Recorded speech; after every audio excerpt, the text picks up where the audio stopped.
Hello दोस्तों, स्वागत है आप सभी को हमारे यूट्यूब चैनल पर। आज के इस वीडियो में बात करने वाले हैं क्लास 8th के मैथ सब्जेक्ट के चैप्टर नंबर 12 ठोस आकारों का चित्रण। ये चैप्टर बहुत ही कन्फ्यूजन करने वाला चैप्टर होता है। ये चैप्टर ज़्यादा लोगों को समझ में नहीं आता है।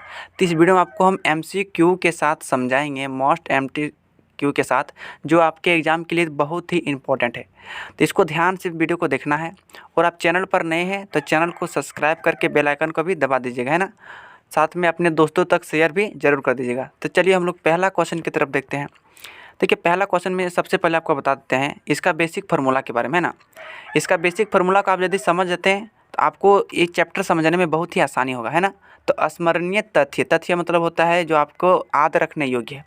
तो सबसे पहले समझिए कि आइलर सूत्र क्या होता है ना। आइलर सूत्र फार्मूला एक बार पूछा गया था 2000 शायद 20 के एग्जाम में कि आइलर सूत्र का फार्मूला क्या होता है ना। तो F + V = E + 2, ये आइलर सूत्र का फार्मूला होता है ना। आइलर सूत्र का फार्मूला कभी कभी ये जो E है, अगर बराबर के दाहिना साइड में है, बराबर के बाएं साइड में हम खींच के लाएंगे तो ये +E इधर आके हो जाएगा -E, जैसे कि यहाँ पर दिखाया गया है। तो कभी कभी F + V - E बराबर भी दिया रहता है 2। तो आप कन्फ्यूजन मत हो जाएगा ना, आप थोड़ा दिमाग लगा लीजिएगा। तो देखिए कि F का मतलब क्या होता है, यहाँ पर दिखाया गया है। और यहाँ पर V का मतलब क्या होता है, और यहाँ पर E का मतलब क्या होता है ना। देखिए, F का मतलब होता है फलकों की संख्या, है ना। और V का मतलब होता है शीर्षों की संख्या, और E का मतलब होता है किनारों की संख्या। ये सब चीज़ें आपको याद रखना पड़ेगा, है ना। देखिए, अब हम लोग समझते हैं, पहला क्वेश्चन की तरफ हम लोग बढ़ते हैं, है ना। प्रिज्म के बारे में आपको आगे बता दिया जाएगा, है ना। तो देखिए, क्या है कि सही विकल्प का चयन करें। सही विकल्प, आपके पास 4 गो विकल्प रहेगा। 4 गो विकल्प में से कोई एक सही विकल्प का चुनाव करना है जो आपको अच्छा लगे, है ना, जो आपको लगता है कि परफेक्ट मेरा यही आंसर है। देखिए, क्या है कि आइलर सूत्र F + V = E + 2 के लिए कौन सही नहीं है पूछ रहा है। तो देखो, आपको पता है F मतलब फलक होता है, ये तो सही है। V मतलब क्या होता है, शीर्ष होता है, लेकिन यहाँ पर बिंदु दे दिया है, ये गलत हो जाएगा, है ना। E मतलब क्या होता है, किनारा होता है, तो E मतलब किनारों की संख्या दिया है। 2 एक संख्या है तो 2 एक संख्या ये भी दिया है। तो इसका राइट आंसर हो जाएगा ऑप्शन नंबर B, यानी ऑप्शन नंबर 2 नंबर। देखिए, तो V मतलब क्या होता है, शीर्ष होता है, लेकिन यहाँ दे दिया है बिंदु, तो यही वाला आपका राइट आंसर हो जाएगा। नेक्स्ट क्वेश्चन देखते हैं, दूसरा नंबर क्वेश्चन। इसमें कहा है कि आइलर का सही सूत्र क्या होता है, यानी क्या होगा आइलर का। आपको बताएं कि F + V = E + 2, F + V = E + 2, यही होता है फार्मूला। लेकिन कभी कभी ये वाला नहीं देता है। ये +E बराबर के यदि हम इधर करेंगे, आप ध्यान से देखेंगे तो -E हो जाएगा, और उधर क्या बचेगा 2, यानी F + V - E = 2। तो ऑप्शन नंबर ध्यान से देखिए, यही वाला ऑप्शन नंबर 1 में है ना। इसमें तो F + V, इसमें V दे दिए तो गलत हो गया, और E तो गलत नहीं हुआ है, लेकिन इसमें +E नहीं होगा, -E होगा, क्योंकि बराबर के उधर E अगर खींच के लाएंगे इधर तो माइनस में हो जाएगा, है ना। तो ये वाला भी नहीं होगा, ये -2 इधर भी दे दिया, उधर भी 2 दे दिया, तो इसका मतलब ऑप्शन नंबर 1 आपका राइट आंसर हो जाएगा। नेक्स्ट क्वेश्चन देखते हैं, तीसरा नंबर। निम्न में कौन 2D का आकृति का उदाहरण है। देखिए, यहाँ बच्चा सब बहुत कन्फ्यूजन हो जाता है कि 2D क्या होता है और 3D क्या होता है ना। इसको आप इजी से ध्यान से समझिए। देखो, 2D आकृतियाँ मतलब केवल लंबाई और चौड़ाई रहेगा, लंबाई और चौड़ाई। 2D का नेक्स्ट सेंस मतलब होता है 2D, यानी 2D मतलब द्विविमीय आकृति होता है। और 3D का मतलब होता है त्रिविमीय। 3D मतलब क्या होता है, त्रिविमीय। अगर गौर देखेंगे तो बेलन मतलब ठोस आकृति जितना आपको दिखेगा ना, सब 3D है। बेलन देखिए, ये आपका 3D आकृति है ना। आपका शंकु देखिए, ये आपका 3D आकृति है।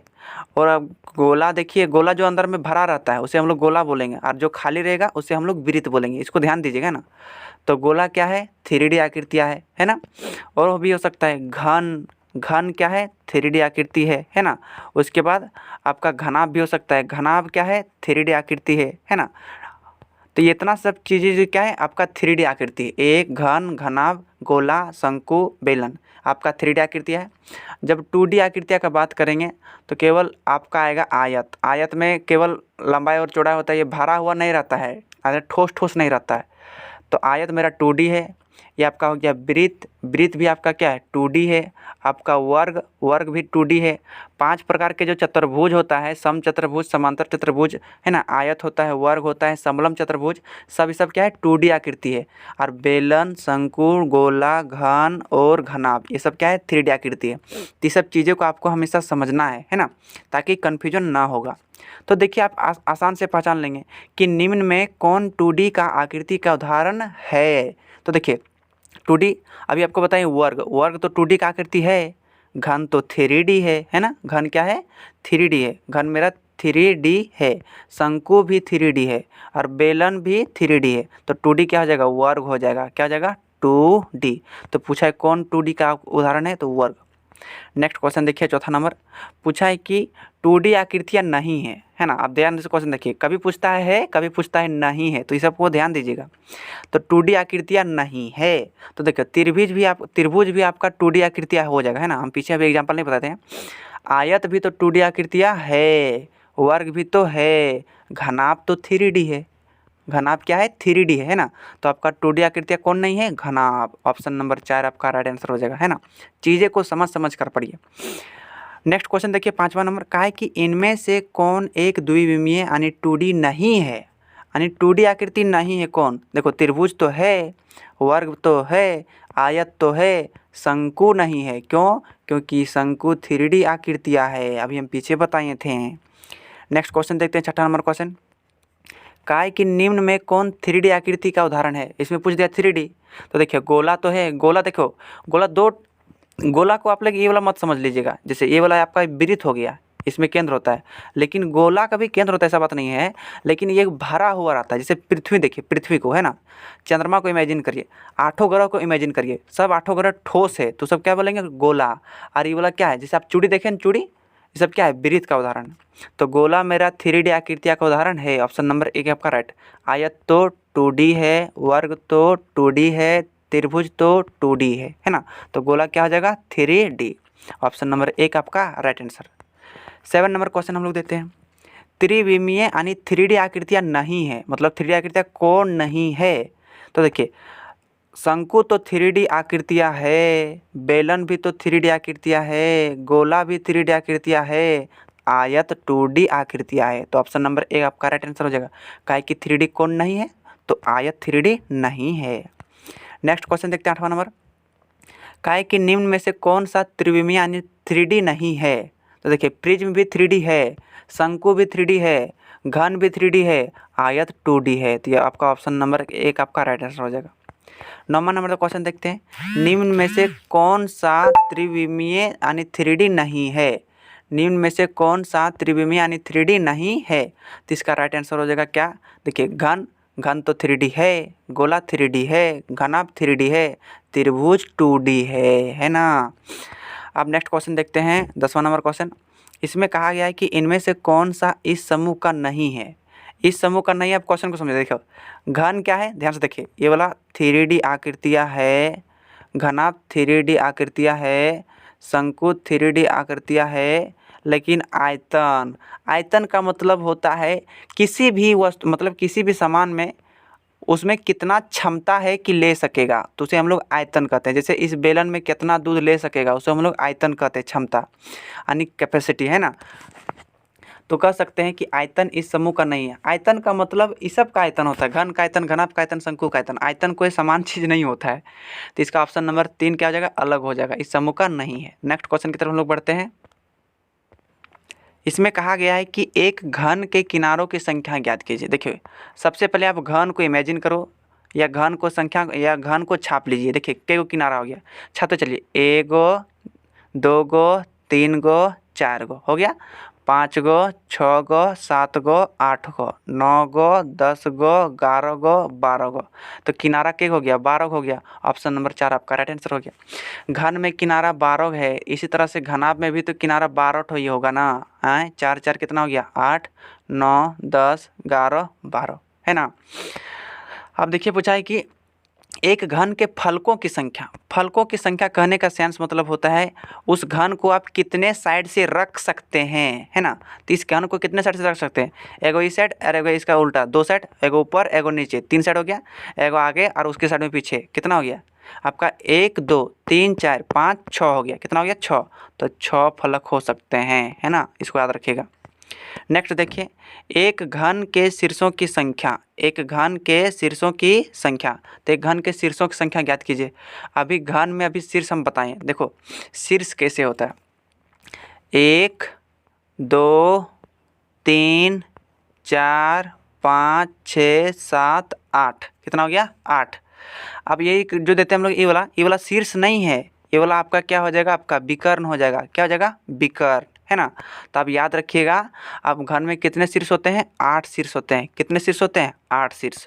ऑप्शन नंबर 2 आपका राइट आंसर हो जाएगा, है ना। अब चलिए हम लोग नेक्स्ट बोलते हैं, एक घनाभ में कितने किनारे होते हैं? देखो घन और घनाभ में एक ही किनारे। घन में यदि 12 को किनारा है तो घनाभ में भी कितना होगा? घनाभ में भी 12 किनारा होगा, है ना। चलिए नेक्स्ट क्वेश्चन देखिए हम लोग, एक घनाभ के कितने फलक होते हैं? फलक, घन में 6 फलक तो घनाभ में भी कितने फलक? 6 फलक। इसको याद रखिएगा। एक त्रिभुजाकार प्रिज्म में कितने किनारे होते हैं? आप त्रिभुजाकार प्रिज्म नहीं समझते हैं, इसको ध्यान से समझिए। पूछा है कि इसमें कितने किनारे होते हैं, तो आपको दिखाते हैं त्रिभुजाकार प्रिज्म। ये आपको ये दिख रहा है, ये त्रिभुजाकार प्रिज्म है। एगो त्रिभुज बना रहा है, इधर से एगो त्रिभुज बना रहा है, उधर से भी एगो त्रिभुज बनाएगा, ध्यान से देखिए, और उधर से भी आपका एगो त्रिभुज बनाएगा, इधर से इधर। और नीचे क्या रहेगा? नीचे आपका क्या रहेगा? आयताकार जैसा, सॉरी समचतुर्भुजाकार जैसा रहेगा। तो ये क्या है? प्रिज्म। इसमें कितने किनारा होता है? तो यहाँ ऑप्शन देखिए, यहाँ पर क्वेश्चन नंबर कितना था? Question number 16। एक त्रिभुजाकार प्रिज्म में कितने किनारे होते हैं? तो 9 किनारे होते हैं। कितने किनारे? 9 किनारे, है ना, याद रखिएगा। अब नेक्स्ट क्वेश्चन देखिए, त्रिभुजाकार प्रिज्म में फलकों की संख्या। तो फलक मतलब उसको कितने साइड से रख सकते हैं? इसको ध्यान से अगर देखेंगे, इसको एक साइड से रख सकते हैं, एक हो गया, और ये गो ई साइड से रख सकते हैं, 2 गो हो गया, और एगो उस साइड से भी रख सकते हैं, 3 गो हो गया, और एगो उधर साइड से भी रख सकते हैं, 4 गो हो गया, और एगो पेंदिए साइड से रख सकते हैं। कितना हो गया? 5 गो हो गया। तो इसको 5 साइड से हम लोग रख सकते हैं। तो फलकों की संख्या क्या हो जाएगा? 5, ऑप्शन नंबर 1। नेक्स्ट क्वेश्चन देखते हैं हम लोग, एक त्रिभुजाकार प्रिज्म में कितने शीर्ष होते हैं? तो शीर्ष कितने होते हैं? 6। अब किनारा कितना होता है? 12। और फलक कितने होते हैं? 5। इसको याद रखिएगा, है ना। नेक्स्ट क्वेश्चन देखते हैं हम लोग कि एक त्रिभुजाकार प्रिज्म में कितने शीर्ष होते हैं? तो हो गया। आइलर सूत्र F + B = E + 2 किससे संबंधित है? आप याद रखिएगा आइलर सूत्र। अब हाँ, सवाल तो आपका बनता है कि आप कौन से चीज़ में इसका फॉर्मूला यूज कर सकते हैं। जैसे 2 × L + B, ये फार्मूला किसके लिए यूज करते हैं? हम लोग आयत का परिमाप निकालने के लिए, है कि नहीं। तो आइलर सूत्र किसके लिए प्रयोग करते हैं, है ना। तो आइलर सूत्र हम लोग F किसके लिए करते हैं? F फलक के लिए, B शीर्ष के लिए, E किनारा के लिए, है ना, 2 संख्या के लिए, यानी इनमें से सभी। ऑप्शन नंबर 4 आपका राइट आंसर हो जाएगा। 20 नंबर क्वेश्चन देखिए, इसमें कहा गया है कि निम्नांकित आकृति में कितने फलक है? अब देखिए, ये त्रिभुजाकार प्रिज्म में, इसमें 5 को फलक है, 5 किनारे से रख सकते हैं, आपको बताए थे पीछे। ये क्वेश्चन बहुत ही इंपॉर्टेंट है, और ये बच्चों में ज़्यादा कमेंट आ रहा था कि वाला कैसे होता है। तो ध्यान से देखिए दोस्त, अगर इस चीज़ को आप गौर से समझेंगे, आपको 2 आकृति और 1 आकृति दिया गया है। एक आकृति में घर छपा है, और एक आकृति में घर के ऊपर छनिया। छनिया मतलब समझते हैं ना, जिसको छत कहा जाता है। तो हम लोग देहात भाषा में इसे छनिया कहा जाता है। तो देखिए, ये ऊपर का किनारा है। अगर आप देखिए, इस साइड भी खपरा दिया जाता है, खपरा मतलब समझते हैं ना, और उस साइड भी खपरा दिया जाता है, कोई अल्बेस्टर भी दे देता है। तो इसमें पूछा है कि चित्र घर के चित्र का किधर से लिया गया है? मतलब 2 वाला जो चित्र है, इसमें किधर से लिया गया? ऑप्शन दिया है सामने से। देखो 2 नंबर वाला सामने से कैसे लेगा? देखिए, ये वाला जो चित्र है, सामने का मतलब क्या हो जाएगा? ये वाला सामने हो जाएगा, यहाँ सामने। तो सामने से ये वाला का चित्र कहाँ? सामने का चित्र तो इस तरह से, देखो ना, है कि नहीं। दूसरा पूछा पार्श्व से। पार्श्व मतलब होता है किनारा, किनारा। तो किनारा वाला तो ऐसे है, ध्यान से देखेंगे ना, किनारा वाला क्या है? ऐसे है। ओला भी उधर ऐसे बना होगा, उसके वाला ओला ऐसे आया होगा। इसके बाद पूछा है नीचे से। नीचे वाला तो एक आयताकार होगा, इस तरह से होगा, है ना, लंबा लंबी घर है, आयताकार होगा। अब देखिए ऊपर से, देखिए ये वाला क्या होगा? ऊपर से ढक गया होगा। देखो इसको आप इसको ढांपेंगे ऊपर से, तो ऊपर से क्या हो जाएगा? ढक जाएगा। तो ये वाला ऊपर से हो जाएगा। ऑप्शन नंबर 4 आपका राइट आंसर हो जाएगा, है ना। तो इस वीडियो में आपको देखें कि 20+ MCQ जो आपके एग्ज़ाम के लिए बहुत ही इम्पोर्टेंट था, है ना। यहाँ में से आपका 1 या 2 प्रश्न आपके एग्ज़ाम में ज़रूर रहेगा। तो आशा करते हैं कि आज का वीडियो आपको बहुत अच्छी तरह से समझ में आएगा। अगर आप चैनल पर नए हैं तो चैनल को सब्सक्राइब करना मत भूलिएगा और आप बेल आइकन को भी दबा दीजिएगा, ताकि हमारे आने वाले हर एक वीडियो का नोटिफिकेशन सबसे पहले आप तक पहुंच सके। और इस वीडियो को ज़्यादा से ज़्यादा अपने दोस्तों तक शेयर करें, है ना। फिर मिलते हैं अगले वीडियो में, तब तक के लिए धन्यवाद।